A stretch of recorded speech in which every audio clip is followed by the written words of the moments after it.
ate girl, kumusta kayo, be? So sa video nito ay tuturuan ko kayo kung paano magmahal. Charis, kung paano mo makash out ang iyong G-credit sa Gcash mo. So alam kong nagtataka talaga kayo kung pwede ba talaga nating ma-withdraw yung G-credit natin sa Gcash. So posible talaga yan mga te using this technique. May patumpik-tumpik dahil i-share ko na sa inyo kung paano mo ito maka-cash out. So first ay mag-download muna tayo ng OnBank sa Google Play Store or App Store. And pagkatapos nyo ma-download ang app ay open nyo lang ito.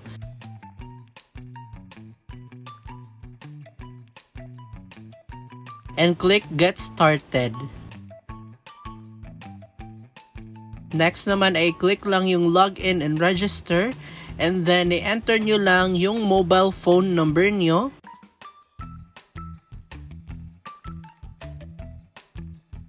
And then click Next. And then i-check nyo ang inyong inbox for the OTP. And for the referral code, just type in this referral code para magkaroon kayo ng bonus upon signing up.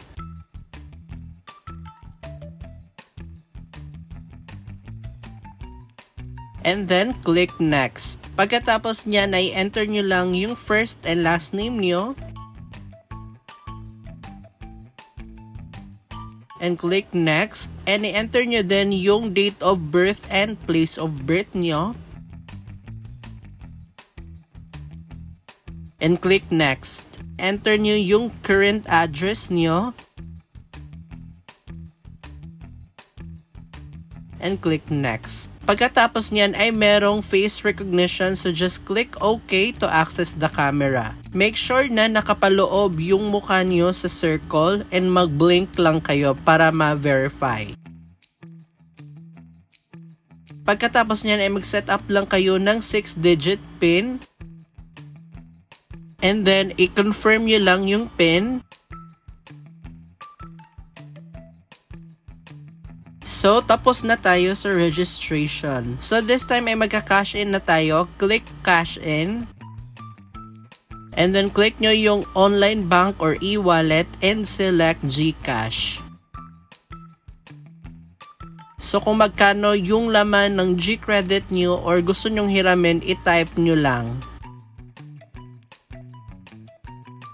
And click Confirm. Enter nyo yung PIN nyo. And then, i-copy nyo lang yung reference number. And then, i-open nyo yung Gcash app nyo. And then, click sa Bills. And then, click sa Payment Solutions.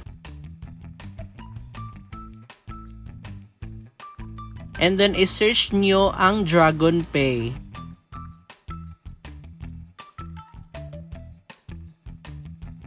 So, i-type nyo lang yung amount na tinype nyo sa OnBank and then i-paste nyo yung reference number and then i-enter nyo yung contact number and email address nyo. Click Next. So, dito na part makikita nyo na available yung G-credit. So, piliin nyo lang siya and then click Next. I-double check nyo yung information nyo kung tama ito and click Confirm.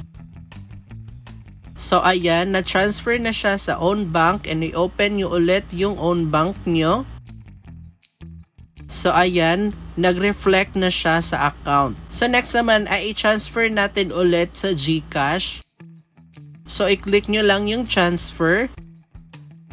And then, click bank or e-wallet account.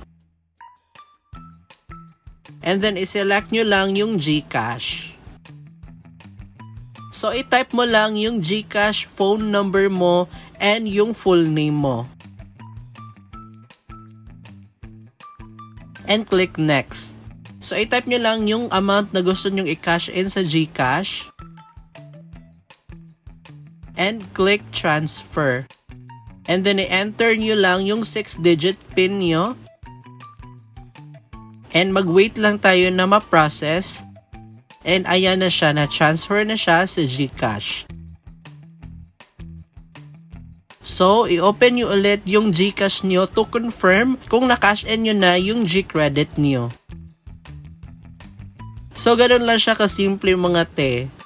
So, ayan na nga mga girl, naway na withdraw nyo lahat ang iyong G-Credit. And do not forget na bayaran mo ito mga day kasi hindi po free money yung G-Credit. And maging responsible din tayo mga te. Kasi kapag nagbabayad ka ng G-Credit on time ay mas tataas pa ang iyong credit limit. So, dapat talaga nating tandaan na magbayad mga te before sa deadline. So, mga girl, thank you guys for watching this video. And sana may natutunan kayo mga te. And if kung nagustuhan nyo itong video na ito, dahil na dapat magustuhan nyo talaga dahil kasi tinuro ko sa inyo dahil sige na ba?